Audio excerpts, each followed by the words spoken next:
Italian cars at this price point are probably destined to spend their entire life dying in someone's front yard. Some say that if you go spending huge sums of money on your kids when they're in their teenage years, that is a good way to ruin that kid's life. I don't care how collectible they are, do not buy one. Just don't fall for the brand name crap. It means nothing. It's pretty ominous that they call it a cactus. If they've been neglected at all, and sometimes even when they haven't been neglected, they can expire abruptly and that will cost you thousands of dollars. So the problem we had for this video, there are just so many cars you should not buy for your first car. Yeah, and especially when you consider the average, I suppose, spend on a first car here in Australia is around about that $10,000 mark. For that budget, my God, there are some terrible cars out there. Yeah, look, that's about the budget we're loosely sticking to for this. So if you're going to buy a car for yourself or your kids, these are the ones you need to avoid. Starting with anything Italian. We're talking Alfa Romeo, Fiat, Abarth. Yeah, I mean, how cute and funky is a Fiat 500? Should you buy one as your first car? Absolutely not. Yeah, exactly. How cool is an Alfa Romeo Giulietta or a 159? Should you buy one of those as your first car? Yeah, no. Yeah, no. Look, anything Italian at this price point are really cars for what we'd call enthusiasts. Not recommended for first-time buyers at all. Yeah, and probably not your beginner enthusiast. Like they're not great cars to learn on and maybe craft your skills as a do-it-yourselfer. And we're not saying that all Italian cars under 10 grand are terrible. There are probably okay ones out there, but they require fastidious maintenance to be good. And because they're Italian, that's going to cost money. And also, let's not talk about the depreciation. Yeah, exactly. Like with your first car, you want it to be that when you sell it to buy your second car, you actually get some decent money back for it. With something Italian under 10 grand, that's probably not going to happen. Some cars out there can appreciate in value, but I can tell you now, it's not going to be Italian for under 10 grand. It's going to have to be wearing a Ferrari badge and be bloody rare. Yeah, look, Italian cars at this price point are probably destined to spend their entire life not driven, just dying in someone's front yard. Now, before we continue, we have some very exciting news. You've been asking for it for ages. We're finally doing it. We're hosting our first ever Cars and Coffee. It's going to be on Sunday, December 7th at Shannon's in Artarmon in Sydney. It is completely free and open to the public. It kicks off from around about 8 o'clock, wraps up around about 11 o'clock. We're so excited. We already have some phenomenal cars lined up. It's going to be amazing. Yeah, and also later that night, also at Shannon's in Artarmon, we're having our first ever live ticketed event. It's Adam and I, and also our good mate and automotive expert, John Cadogan. Yeah, think of it as a bit of a live podcast kind of thing. We're going to be talking new cars, used cars, behind the scenes, stories about both channels. Going to have a whole Q&A section so we can answer all of your questions. Tickets are on sale now, but they are selling fast and they are very limited. So to get your ticket, hit the link below. Next, we're talking anything French. Yeah. We're talking Citroën, Renault, Peugeot. And look, we get it, okay? They look super cool. They've got a very funky image about them. And yeah, on the used market, they look like they offer incredible value for money. For example, you can get a 2018 C4 Cactus or a 2018 308 for under $10,000. But look, unless you're happy to throw money away in terms of repairs and depreciation and just general maintenance, don't buy anything French as your first car. It's pretty ominous that they call it a cactus. It's just saying. Good point. Kind of predicting the future. Yeah. Look, parts are really hard to get. A lot of the times, depending on where you're watching this from, you might require a specialist workshop to work on them. That's going to be expensive. Yeah. And on the parts thing, that might not be so bad in other countries. Yep. But in Australia, it's not great. Yeah. Slight caveat here. Yeah. If you're a hardcore car fan, that's a cool car. That's a very cool car.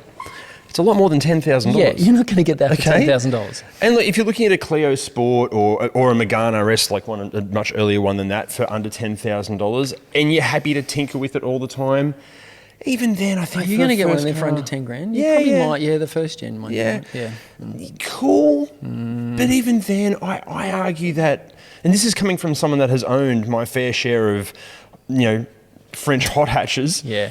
I just think for the money you end up spending, you can put that money into something much more reliable with more accessible parts and have just as much fun. Yeah, unless you are a hardcore tinkerer. Yeah, otherwise, don't buy anything French for under 10 grand as your first car. Now, look, we do need to mention, obviously some people do spend more than $10,000 on their first car, or more specifically for their kid's first car. I actually had someone message us a while ago saying, we're going to buy our son his first car. And I said, what's the budget? And they said, we'd like to keep it under $50,000. Sorry? What? $50,000 for your first car? I mean, if some people have got that much money, it means nothing to them, and they're okay with watching their children turn into entitled assholes. I mean, yeah, possibly go right ahead, but it's not really just personal opinion. I don't think it's really teaching them the value of money. Some say that if you go spending huge sums of money on your kids when they're in their teenage years, that is a good way to ruin that kid's life and make all of their friends hate them for the rest of time and give them no respect for the value of money. I don't know if we say that, but that's the word on the street. Yeah, and on that, what's the next car we're going to talk about? Anything German. That's right. We're talking Audi, Volkswagen. They're basically the same thing, really. Mercedes-Benz, BMW. Look, at this price point, many of these cars are great examples that just because it's wearing a premium badge does not equate to it being a premium product at all. Yeah, look, recently we did a pre-purchase inspection on a Volkswagen Polo and we found a bunch of stuff wrong with it. It had some serious issues, and we actually told the young girl it was, full credit to her getting a pre-purchase inspection, right? But that's about where it stops. We told her all the things wrong with it and genuinely recommended maybe she should look for something else. Her exact words were, but all my friends drive Volkswagens. And it was just a very interesting comment. Just don't fall for that. Yeah, and she did end up buying it, and it has been in the workshop a bunch of times since. Although I do think her parents pay the bill. Oh, funny that. Just don't fall for the brand name crap. It means nothing. Like a lot of these premium brands, they often ask huge prices for parts. They're complex vehicles as well, which is clever engineering when they're new, but a nightmare when you're trying to fix them afterwards. So the labour costs can stretch out, so that becomes expensive.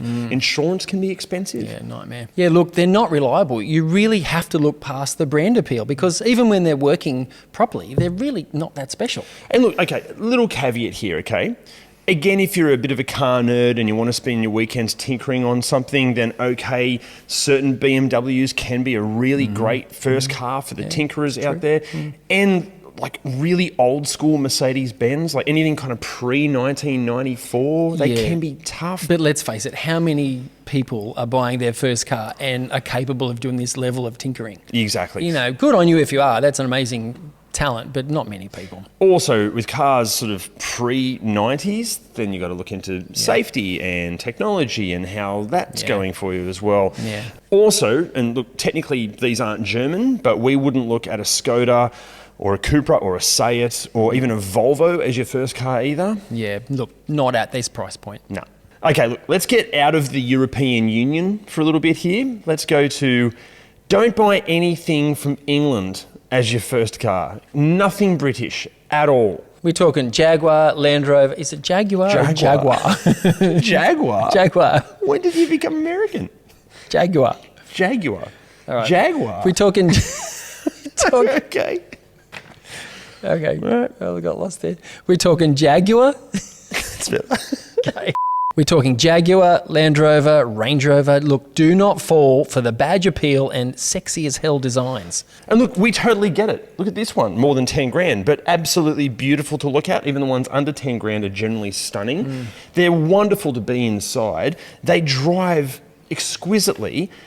And thanks to some insane levels of depreciation, they can look like absolute bargains on the used market. Like you can get an X-Type or an S-Type for less than $5,000, or you can get a 2012 Evoque or a 2008 Range Rover Sport for less than $10,000. Do not buy these cars. They are terrible. Look, these are arguably some of the least reliable cars. And from a mechanic's perspective, we see plenty of them in the workshop with mechanical issues, electrical issues, drivetrain issues, engine issues, you name it. They're riddled with issues, and none of them are cheap to fix. And when you're looking at this 10,000-ish budget, like bits of trim falling off, interiors that are just not resilient at all, leathers that crack, seat bolsters that fall apart, infotainment systems that just fail to work. Yeah. Elaborating on what Jim just said, the amount of electrical issues these things can have, to the point that sometimes the door locks just won't unlock, or they lock on you randomly. It's just gremlins all over the place. Yeah, and when we're talking about this price point, the likelihood of any or all of those happening is very high.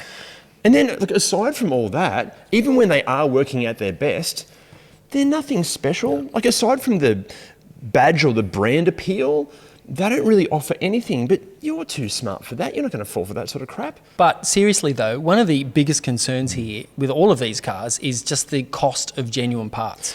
Perfect example. See that headlight just there? $8,000 for a headlight. Yeah. Ridiculous. But do your homework on especially the English stuff or the Italian stuff or the French stuff, because there are aftermarket parts out there that can outperform, outlast, and cost less than plenty of the OEM stuff. Yeah, and for all that stuff, check out our mates at Automotive Superstore. These guys literally have hundreds of thousands of parts and accessories. Whatever you need, they're going to have it. Their links below. They're mates of ours. Check them out. Okay, the next car you should never buy as a first car, anything American.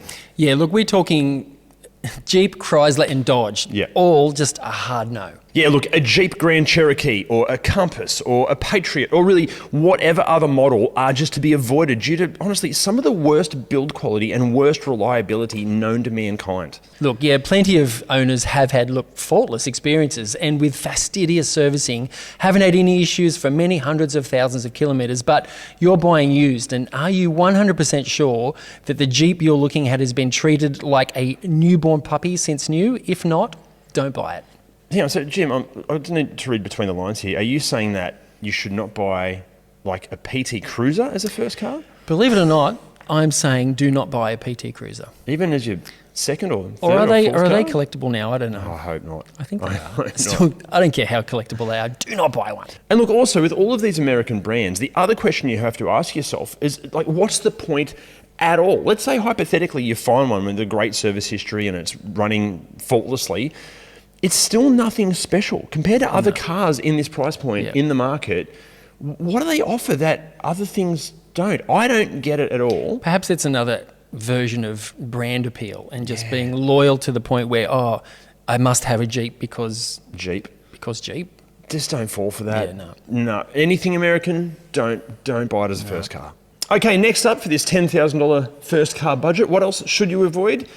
Anything Chinese. We're talking the MG3, the Great Wall Steed or V200 or 240, the Haval H2, the LDV G10. Look, if it's under $10,000 and from Chinese origins, there are just way better options out there. 100%. Look, Chinese manufacturing is getting better and better all the time. Some of the Chinese stuff we've experienced lately, honestly, are some of the best cars in their particular budgets that we've tested.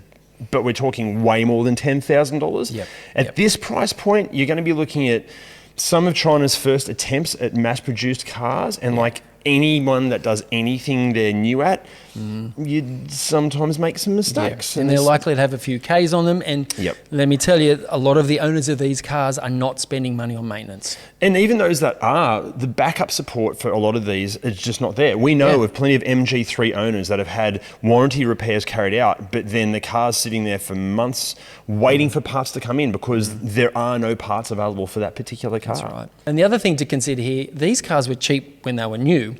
And the depreciation on them is just a nightmare. Chinese cars, especially these early ones, they don't have a great reputation for retaining their value. So when you go to sell it to get your second car, you're not going to get anything for this cheap Chinese little runabout.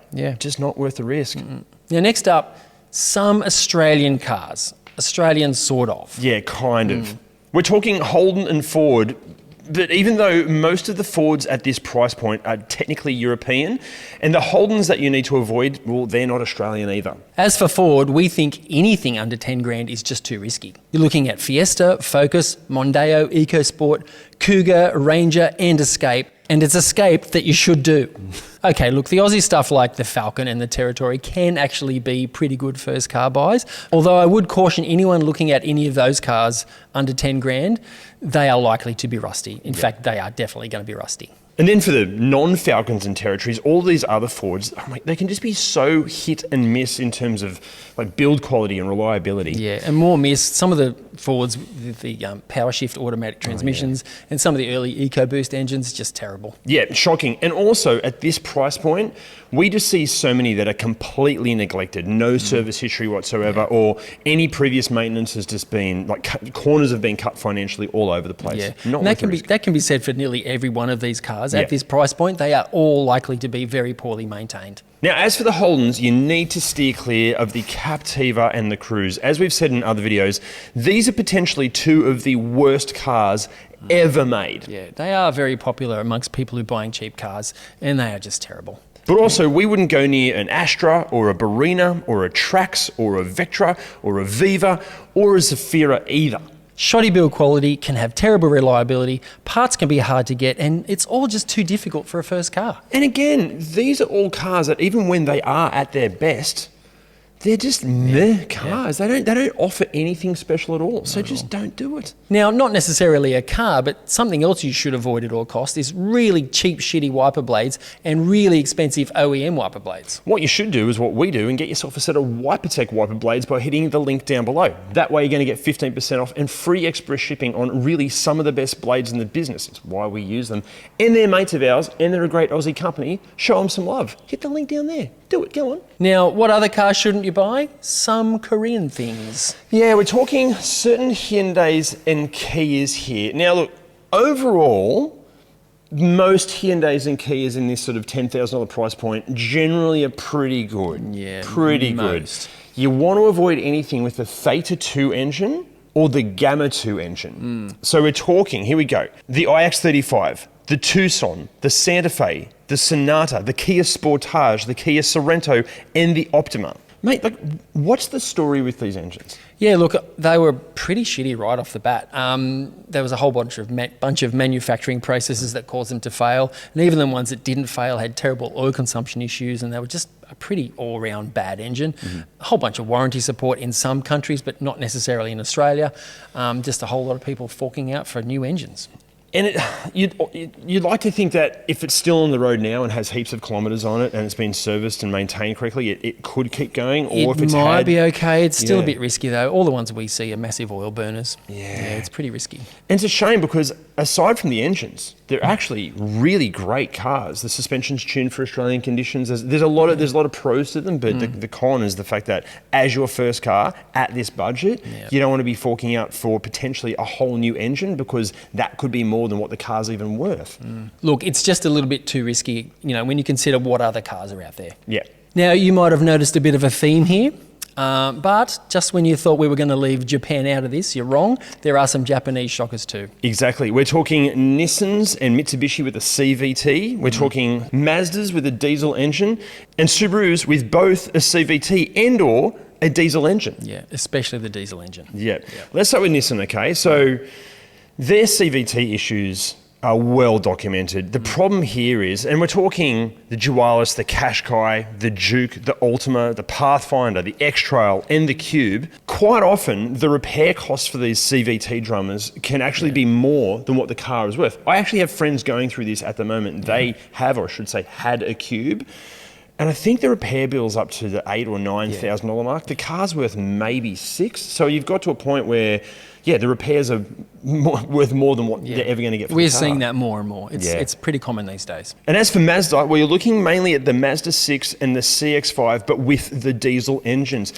Jim, what's going on here with these diesel engines from This Mazda? generation, of Mazda diesels, they're unnecessarily complicated and they are kind of piss weak. The turbos are problematic, the wastegates fail, they're twin compound turbo and they are just, for a domestic car, it's just way too much to go wrong. And when something does go wrong, they're eye-wateringly expensive to fix. So as a first car, just don't do it. Also, if you're looking at first cars, get any of those with a petrol engine because a petrol-powered Mazda 6 or CX-5 or really any petrol-powered Mazda, bloody good things for a first car. Yeah, just expand that to your first car should just not be a diesel. Absolutely. I'm going to say that. Yeah. Actually, that brings us to Subaru again. We're talking the Forester, the Outback, the Liberty or Legacy if you're watching this internationally, and the Impreza.